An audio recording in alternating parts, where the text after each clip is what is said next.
नमस्कार बंधुरा अमिता किचेन बेलपुर থেকে আপনাদের অনেক অনেক স্বাগত। আবার চলে এলাম নতুন একটা ভিডিও নিয়ে।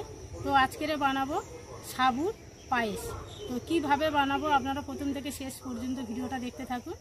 তাহলে চলুন বন্ধুরা রান্নাঘরে যাওয়া যাক। বন্ধুরা এখানে নিয়েছি আমি দুশা সাবু, বড় দানা সাবু নিয়েছি। আর কালকে রাতে আমি ভিজিয়ে রেখেছিলাম, আজকে ভালো করে জলটা ঝারিয়ে নিয়েছি। আর কত সুন্দর সাবুটা ঝরঝরে হয়ে গেছে। এবারে পায়েসটা বসিয়ে দেব। এবারে কাজু ভাজার জন্য দিয়ে দেবো একটু ঘি।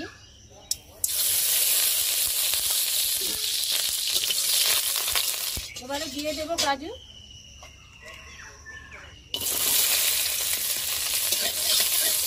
একটু হালকা করে ভেজে নেব।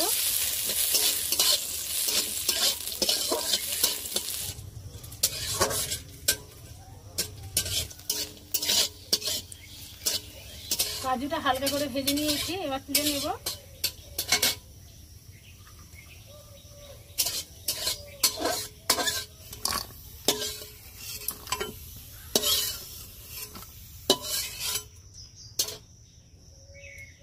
আবার একটু ঘি দিয়ে দেব।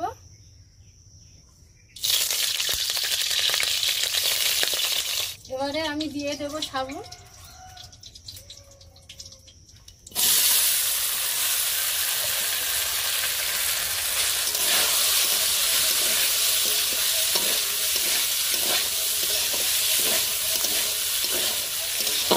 সাবুটা আমি হালকা করে ভেজে নেব।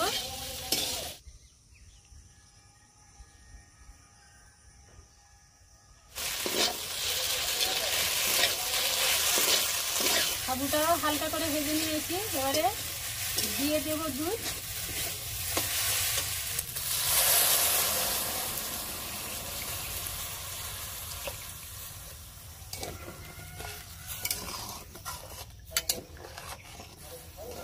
দুশা সাবুই দিয়েছি 500 দুধ, আর 3টে এলাচ ফাটিয়ে রেখেছিলাম, এলাচটাও দিয়ে দেব।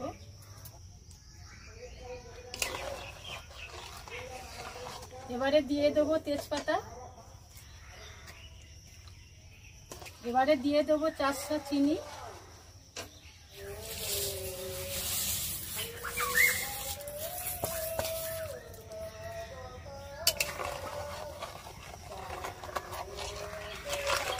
হালকা পরিমাণ মতন আমি লবণ দিয়ে দেবো স্বাদটা বাড়ানোর জন্য।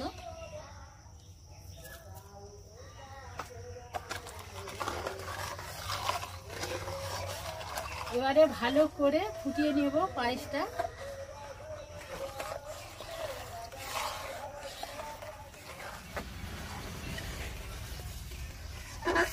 5-6 মিনিট মতন ফুটিয়ে নিয়েছি।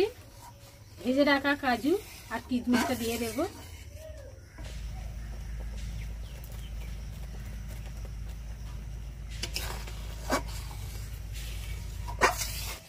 আরো 7-8 মিনিট মতন পায়েসটা ফুটিয়ে নেব।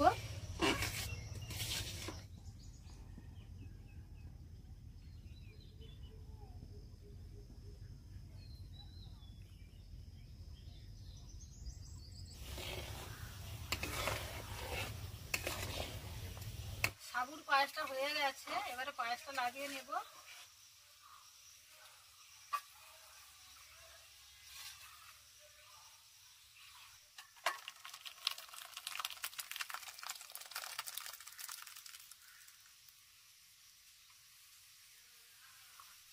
পায়েসটা ঠান্ডা করে নিয়ে খেয়ে আপনাদের বলবো কেমন হয়েছে।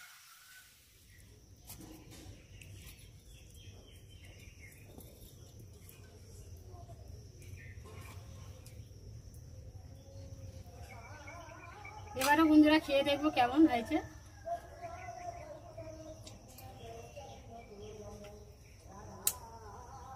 সত্যি বন্ধুরা চালের পায়েসের থেকে সাবুদানার পায়েসটা খুব দারুণ হয়েছে। আপনারা একবার হলেও এই ভিডিও আপনারা সাবুর পায়েস বানাবেন আর বানিয়ে খেয়ে দেখবেন, আর আমাদের কমেন্ট করে জানাবেন যে কেমন হয়েছে। তো আজকের এই ভিডিওটা আপনাদের কেমন লেগেছে অবশ্যই কমেন্ট করে জানাবেন। ভালো লাগলে লাইক শেয়ার করবেন। আর আমার এই ভিডিওটা এতক্ষণ আপনাদের সবাইকে দেখার জন্য অনেক অনেক ধন্যবাদ। আবার নতুন করে ভিডিও নিয়ে আপনাদের সামনে হাজির হয়ে যাব। আপনারা সবাই ভালো থাকবেন, সুস্থ থাকবেন। নমস্কার।